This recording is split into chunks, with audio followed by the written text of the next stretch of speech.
31조 제일 아래. 그래서 이제 부처님께서 그때도 제가 설명했는데 불교가 이제 어려운 부분인데 부처가 되면 재생을 안 한다? 윤회를 안 한다? 다시 안 태어난다? 나는 다시 왕으로 임금으로 부자로 또 나는 저 극락이든 천국이든 태어나고 싶은데 그 부처를 이루면 더 이상 안 태어난단 말이야. 무서워. 싫어. 나 부처 안 될래. 이제 요런 이제 생각이 당장 떠오르지. 그죠?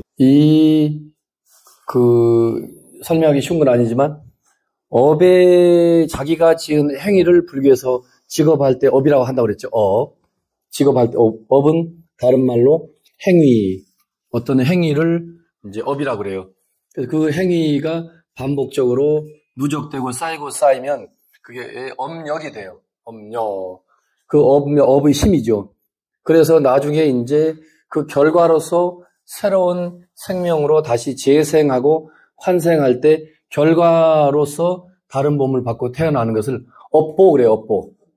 업보. 아이고 나는 이 죄 많은 업보 중생 뭐 이런 말 가끔 쓰거든요. 일반 사회에서도 불교 용어인데도 그냥 하도 우리 민족이 오래 전부터 썼으니까 이 죄 많은 업보 중생 나는 뭐 그런 말 많이 하거든요. 그래서 일반 중생들은 자기가 지은 행위, 그 결과로서 업의 힘이 쌓이고 제가 이렇게 팔을 들면 양쪽에 뭐 물건 얹으면 무거운 쪽으로 이렇게 기울듯이 무거운 쪽으로 양팔적으로 기울듯이 자기가 지은 업의 힘의 논리에 따라서 기울어져요. 그래서 쉬운 말로 이 오른쪽 여러분이 보는 쪽에서 왼쪽이라면 저희 쪽은 오른쪽 이 오른팔 쪽에 이쪽으로 내가 이걸 착할 선이라면 선행을 많이 쌓았으면 그리고 이쪽에 오른쪽에 왼쪽에는 악이라 한다면 악의 행위, 악의 업보는 별로 안 쌓여 있는 거지. 그러면 당연히 이쪽으로 선한 쪽으로 기울을 거 아니에요. 그래서 다음 세상에 윤회하고 다시 태어날 때 더 좋은 결과물로 태어나는 것을 업보라고 그래요. 업보. 그 업의 결과물로서 갚을 보자인데 결과물을 받고 태어나는 거죠. 그리고 거기서 빠져나가지를 못하는 거지. 그 업이라는 윤회라는 이게 하나의 원이라면 그 윤회의 거기서 벗어나지를 못하는데 석가모니 부처님 같이 또 팔정도에서 말하는 정념 정정을 완전히 이루고 독소산매처럼 완전한 영적인 산매를 이루고 그리고 불교 용어로 여실하게 가틀려 진실실 아주 진실여여하게 자기 내면을 깨달은 사람. 달리 이 반야신경으로 말하면 몸도 마음도 따로 존재하는 분리된 자아나 분리된 개체가 없다 이거예요. 부처님이 그걸 깨달은 거예요. 그걸 아주 1년 내내 공부해도 이해가 될까 말까 하겠지만 연기라는 게 따라하세요. 연기, 연생, 연멸. 연기, 연생을 줄여서 연기 그래요. 연은 조건 연자입니다. 인연할 때. 연생은 조건이 모이면 만나면 태어나는 거예요. 조건이 안 되면 이해되죠? 좀 멍하신 것 같아 지금. 엄마 아빠가 다 큰 어른이니까 정자 남자가 만나야 되잖아. 그죠? 그게 조건이 맞아야 돼. 여자가 혼자 아이를 낳으려도 못 낳아. 남자도 안 돼. 그게 다 조건이 맞아야 돼. 그리고 엄마 아빠 정자 남자 그것만 만나서 아이가 되느냐? 아니잖아요. 그 조건도 맞아야 되지만 엄마 아빠가 다 또 먹어야 되잖아. 물도 마셔야 되잖아. 대소변도 봐야 되잖아. 그 1000가지 억만 가지야. 추운 곳에서 애를 베고 있어봐. 애가 유산될 거 아니야. 그죠? 그러니까 모든 조건이 다 맞아야 돼. 애가 결국 10달 만에 태어나기까지는 모든 조건이 그냥 퉁쳐서 모든 조건이 하는 거예요. 몇 가지인데요? 수억만 가지일 수 있죠. 당장 해가 사라졌다. 지구 멸망이잖아요. 조건이 안 맞잖아. 그래서 연생이라는 것은 조건이 만남으로써 태어나는 거고 연멸은 소멸할 멸자. 그 조건이 하나하나 다 사라지면 소멸, 죽음인 거예요. 그러니까 우리는 소멸, 사라지는 거고 죽음이라고 하지만 그것도 수억 천만만 가지 조건이 하나하나 소고 된다 그러지. 소고 없어지는 거야. 요거 지우고, 해 지우고, 물 지우고, 바람 지우고, 온도, 습도 다 지우고, 먹는 먹거리 지우고 하나하나 다 없애봐요. 없애면 결국은 내 생명마저도 사라지고 없는 거죠. 그래서 연생연멸법을 줄여서 연기법 그래요. 연기법. 또 다른 말로 인연생기 그래요. 인은 씨앗 인자입니다. 이때는 당신하고 나하고는 옥긴만 스쳐도 인연인데 이렇게 우리가 만난 것은 부부의 인연까지 된 것 같으면 엄청난 우리는 인연인 거야라고 보통 그런 말 하는데, 인은 씨앗, 연은 조건. 그래서 엄밀히 말하면 인연관대, 조건은 빼고 보통 우리가 인과 법칙 그러죠. 그죠? 인과 응보. 원래는 인연과 응보, 인과 응보가 아니라 인연과 연자를 원래 넣어야 돼요. 근데 그냥 생략하고 연자를 중간에 빼버린 거죠. 원인과 결과, 인과. 인은 원인, 씨앗, 과는 열매, 결과. 그러면 씨앗과 결과 그 중간에 조건이 있어야 되잖아요. 그죠? 그 조건이 어떻게 보면 과정이기도 하지만 수억만 만만 가지의 조건인 거지. 근데 석가모니가 6년을 수행을 하면서 그 인연 원인과 결과 중간의 조건, 인과 씨앗과 조건과 결과, 이 삼박자가 어떻게 만나느냐에 따라서 탄생으로 존재로 이어지는 거고, 그 씨앗과 조건과 결과가 하나하나 소거되고 하나하나 지워지고 최종적으로 없어지면 그게 소멸인 거고 죽음인 거죠. 그래서 조건 만남 이런 거 있죠. 갑자기 그 생각이 나네. 맞네, 그것도 맞아. 조건 만남. 조건이 서로 맞아야지. 그래서 결혼 정보회사 있죠. 다 이렇게 해서 정보를 주잖아요. 비밀 유지하면서 그 조건 만남, 서로 조건을 비교해서 이 사람은 의사인데 당신은 간호사. 조건이 맞네. 그 조건을 맞춰주잖아. 그죠? 그것도 조건남, 조건요. 갑자기 그게 떠오르지? 조건남, 조건요. 그 조건하고 똑같아요. 조건이 맞으면 탄생, 사라지면 죽음. 근데 우리 석가모니가 그 조건 만남과 조건 헤어짐, 조건에 의해서 탄생, 그 조건이 충족되면 존재, 그 조건이 하나하나 소거되고 지워지고 해체되면 사라짐인 거지. 그래서 그렇게 딱 연구해보니까 나라고 내세울 만한 나는 없는 거네 이렇게 된 거예요. 자, 따라하세요. 무아. 그게 불교의 제일 어렵다는 무아예요. 무아의 가르침이야. 불교는 부처님의 모든 가르침의 핵심은 무아사상 그래요. 굉장히 수준 높을 뿐만 아니라 다른 서양 종교에는 없다 해도 될 정도로 서양 철학에서는 무아야. 불교는 무아설을 주장해요. 나중에 이제 더 깊이 들어가서 얘기하겠지만 오늘 여기까지이지만 무아. 불교는 무아라고 하면서 왜 백양사 저 일주문 안쪽에 참나를 찾는 절 했습니까? 무아 아닙니까? 나라고 내세울 만한 개체나 분리된 자아가 없다면서요. 조건에 의해서 지금 나라고 보일 뿐이지 영원히 이것이 영원한 나야라고 이것이 참나? 거짓 나도 있고 참나도 있나? 거짓 나 참나라는 구별조차도 할 필요가 없는 거지. 틱야탄 반야신경 그대로 분리된 자도 분리된 개체도 없는 거야. 조건이 만나서 이렇게 멀쩡하게 지금 여기 이렇게 있는 거지. 그래서 석가모니가 깨닫고 나니까 더 이상 나는 재생을 하지 않는다. 더 이상 나는 태어남이 없다. 이 연기법을 완전히 깨달은 사람으로서, 그걸 연기법을 완전히 깨달은 사람을 불교에서 말하면 반야의 눈을 떴다 그래요. 그냥 쉬운 말로 지혜의 눈이 열린 거예요. 여러분이 불교 공부를 하실 때 어렵게 생각하시면 안 되고, 무엇이 지혜인데요? 무아라는 것을 아는 게 지혜인 거예요. 무아. 그리고 틱야탄 번역한 것처럼 볼 조건이 만남이고 조건이 다음에 헤어질 뿐인 거지, 영원히 이것을 분리시켜서 이것은 참나야라고 내세울 만한 개체가 있다거나 무슨 참나가 따로 있는 게 아닌 거예요. 그거를 이해만 해도 굉장한데, 그것을 진정으로 깊은 선정, 불교용어 독소삼매처럼 삼매를 한글 풀이로 하면, 뜻으로 하면 선정이에요. 삼매는 인도 말이고. 자, 따라하세요. 삼마디, 사마디, 그렇게도 합니다. 근데 한문으로는 석삼자, 어두울 매자, 삼매라고 옮겨 적었어요. 삼매라는 한자에는 뜻이 없어요. 뜻은 뭔데 그러면 선정. 선정이 뭔데? 그 무념무상의 경지를 완전한 나도 이제 없고 나도 안 보이는 거지. 완전한 무념무상, 어려운 말로 무념무상의 경지, 그런 정신 집중의 경지를 선정이라고 그래요. 그 완전한 선정 속에서 이렇게 책을 보고 이해하는 정도가 아니라 완전한 그 깊은 삼매 선정 속에서 분리된 자아 개체가 그래요, 없지. 당연히 없는 거지.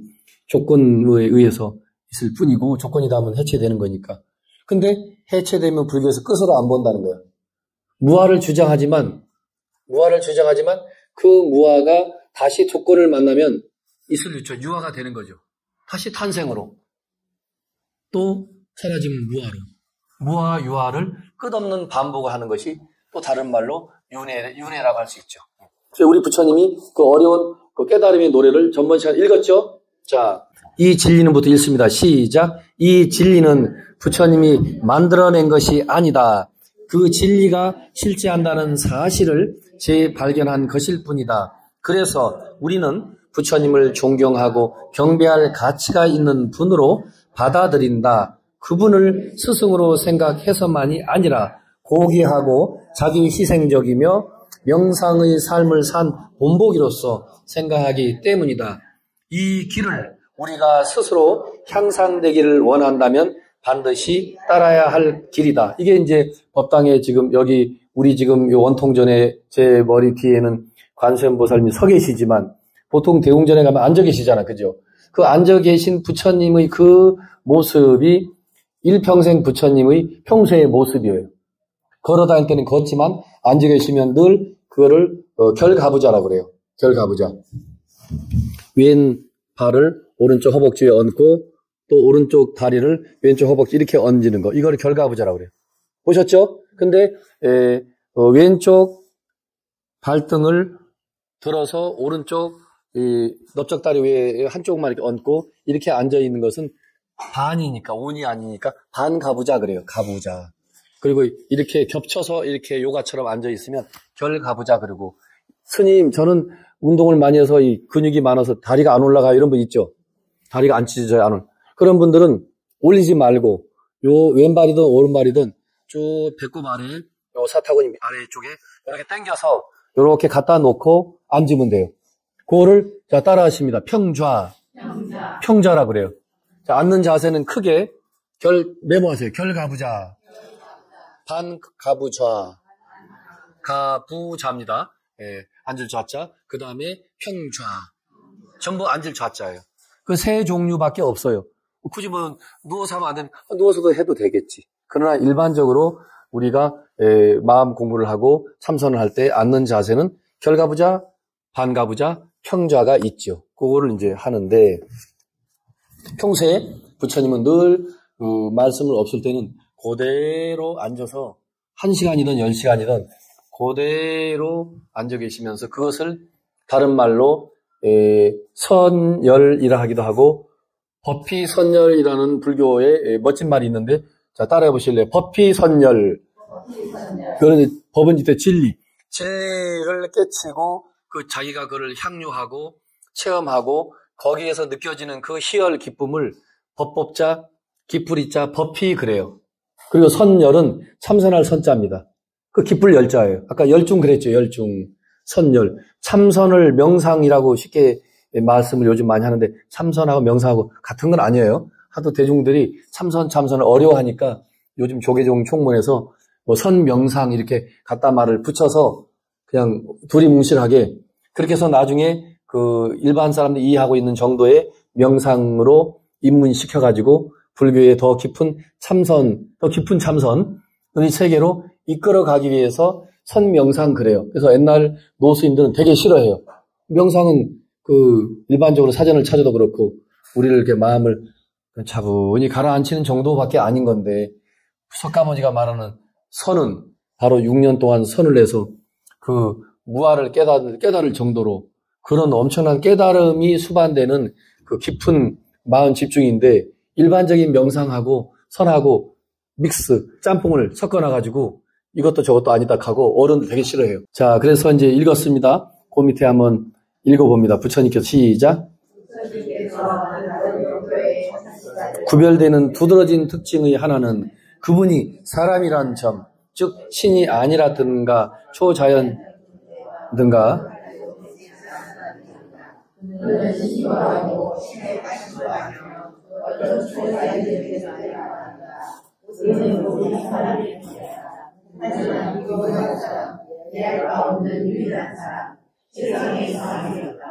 그분은 자신의 성취하고 모든 것을 남의 지성과 노력에 결과로 보낸다.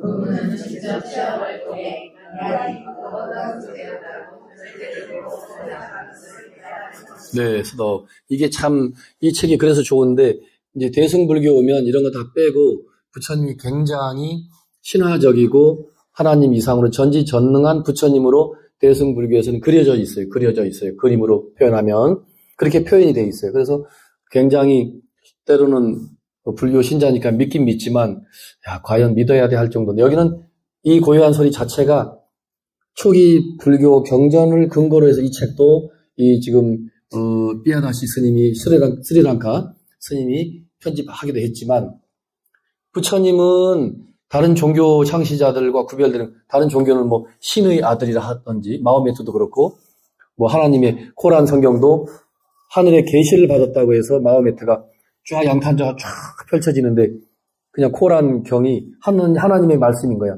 그게 그냥 0.1초 사이에 그냥 뭐 암기하듯이 암기한 게 아니라 하나님의 계시니까. 그래서 코란 경이 만들어졌거든요. 하나님하고 반드시 연결돼 있어요. 예수님도 하나님의 아들이라 하고 하나님과 연결돼 있잖아요. 달리 말하면 초월적인 신을 전제로 해서 어떤 그런 신의 무슨 뭔가를 받아가지고 인간이긴 인간이지만 어떤 신의 계시를 받은 걸로 시작을 해요. 이 세상 종교 중에 불교만이 신이라든지 초자연적인 신이라든지 전지성은 이걸 개입을 안 시켜요.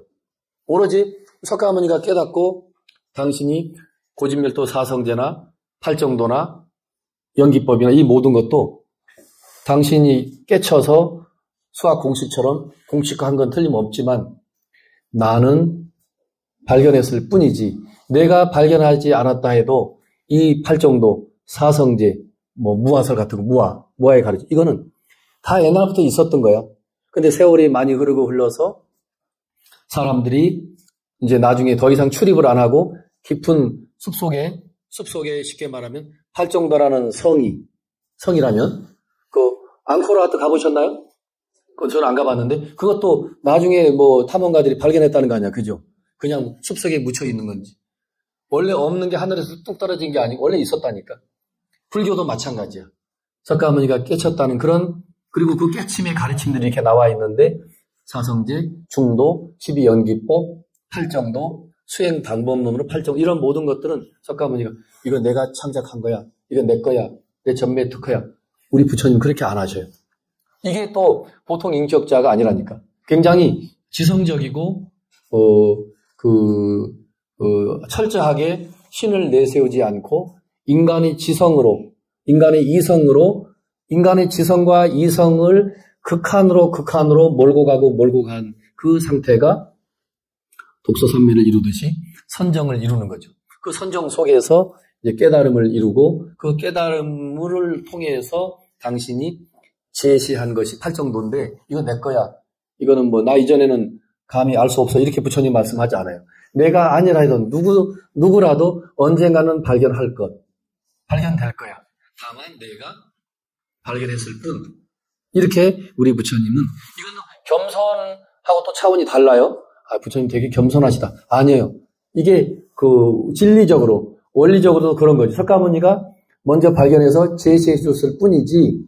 그래서 불교에서는 나중에 대승불교에서는 석가모니 이전의 과거에도 수많은 부처님이 계셨다는 그 대승불교의 그 부처님에 대한 그 신앙관이 있어요. 그래서 따라하세요. 과거 천불, 현재 천불, 미래 천불, 삼천불. 그래서 각 큰 절에 어떤 절에 가면 삼천불이 있죠. 천불이 모셔져 있고 이런 신앙들이 나중에 대승불교권에서는 이제 발달하죠. 철저하게 초자연을 끌어들이거나 신을 끌어들이거나 그런 게 없다는 거. 오로지 자기 이성과 지성을 통해서 자기가 나중에 우리 부처님은 그 알라라깔라마 우타카라마푸타 무조건 외우라고 그랬죠. 나중에 시험 문제 나온다고.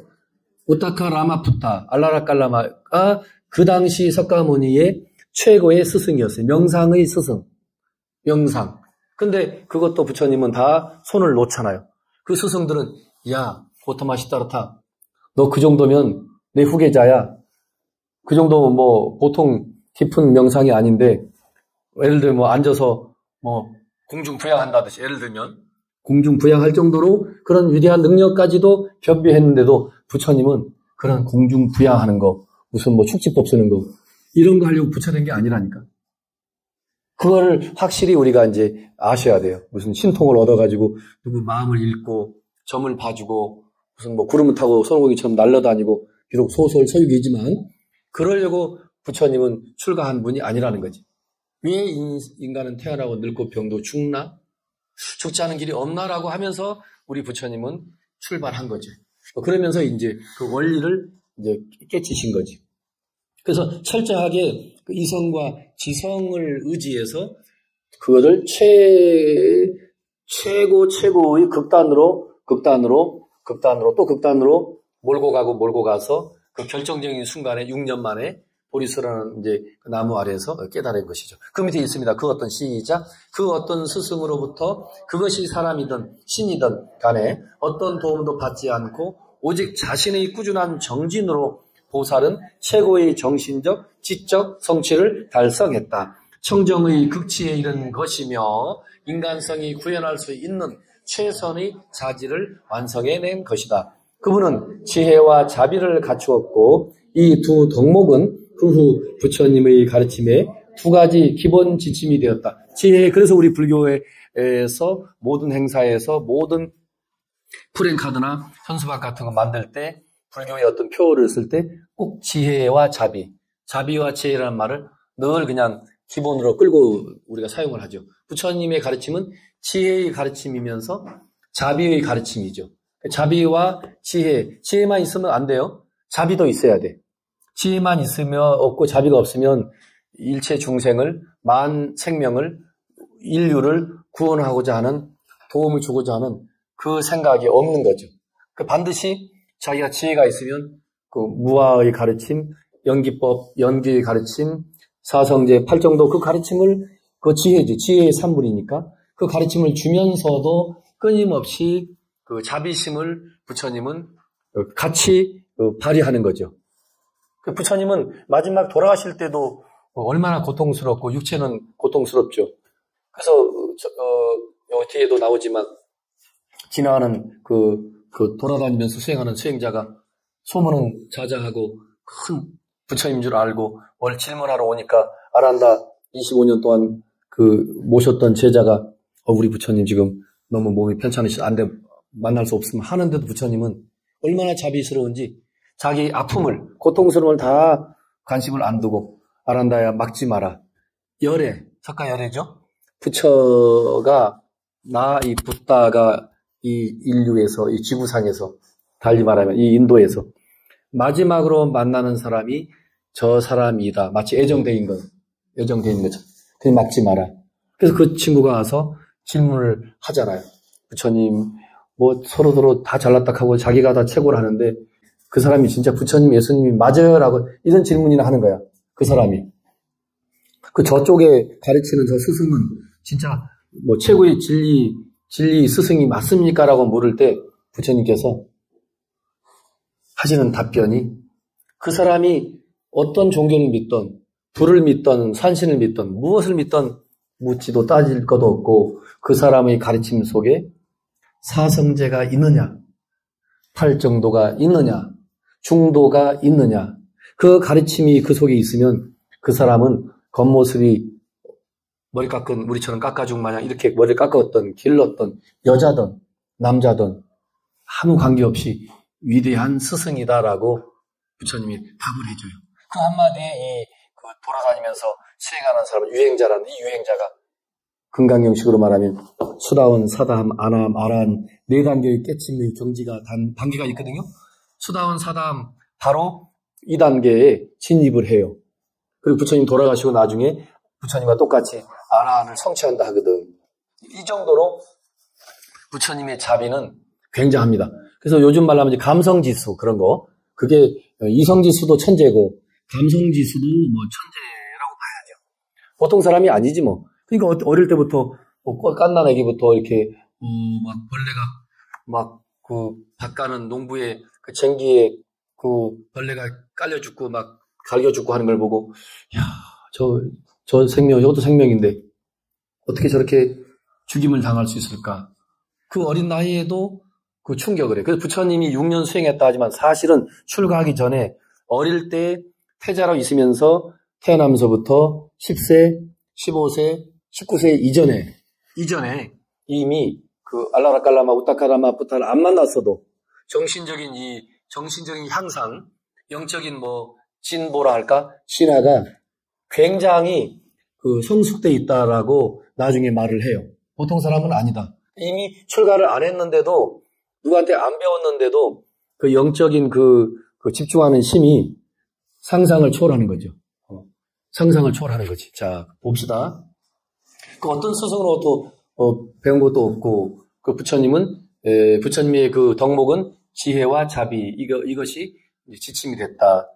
부처님께서는 결코 계시 종교처럼 나오죠. 그거 읽습니다. 시작. 부처님께서는 결코 계시 종교에서처럼 영혼을 구제하는 구세주로 자처하지 않으셨다. 오히려 인간에게는 무한한 가능성이 잠재해 있으며 이러한 가능성을 개발하여 현실화시키는 길은 오직 인간 자신의 노력에 달려있을 뿐이라는 것을 스스로의 부단한 노력과 깨달음을 통해 실증해 보이셨다. 이처럼 부처님께서는 깨달음과 열반이라는 지상의 과제가 전적으로 인간의 노력이 닿는 범위 안에 놓여 있다는 사실을 증명하셨던 것이다.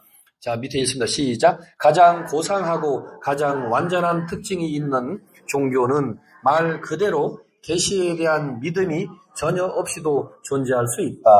계시 종교의 핵심에는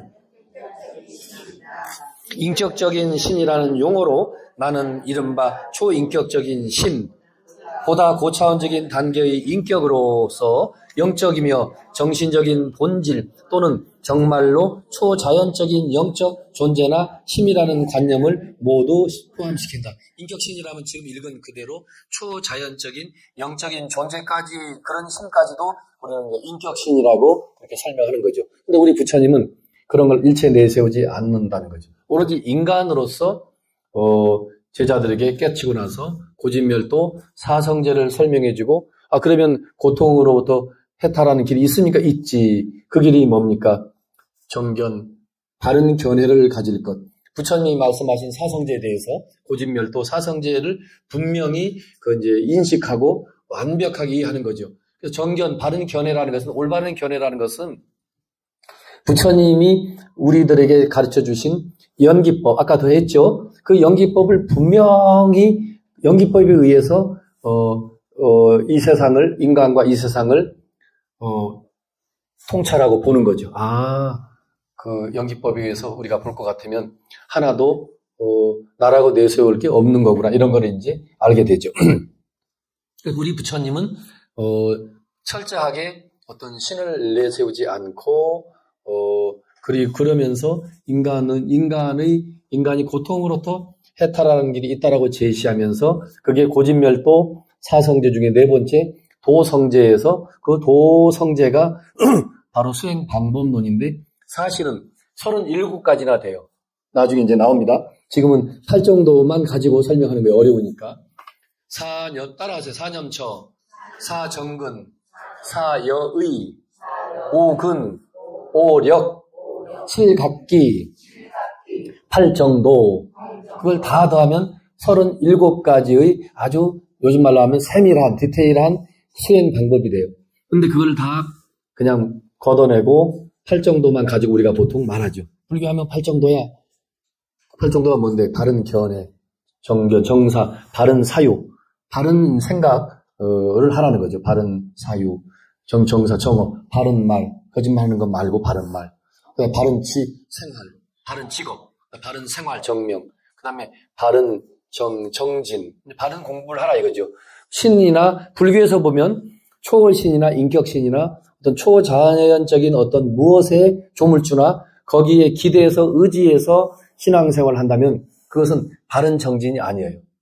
불교에서 말하는 바른 공부, 정진을 다른 말로 공부를 할 수 있는데 바른 공부, 바른 정진은 철저하게 그 부처님 가르친 대로 연기법을 믿는 것, 사성제를 믿고 의지하고 그대로 자기가 이제 실질적으로 끝없이 산미를 마음 챙김, 마음 집중을 통해서 이렇게 말로만 연기법, 말로만 사성제가 아니고 자기 스스로가 직접적으로 이제 체험하도록 그 공부를 해야 되겠죠. 신에 의지하면서 구원을 받고자 하는 그런 정진은 불교에서 정진을 할 수 없는 거지. 이 팔정도에서는. 그 다음에 이제 정연, 바른 마음 챙김.